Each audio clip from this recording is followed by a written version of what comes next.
मंदिर गइलू कि गंगा नहैलू हमारा के पावे खातिर का कइलू।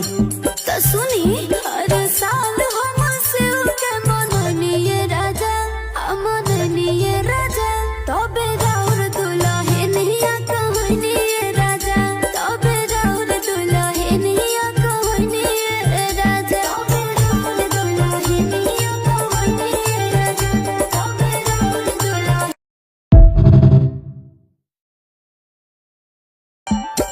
मंदिर गइलू कि गंगा नहैलू हमारा के पावे खातिर का कइलू। तो सुनी हर साल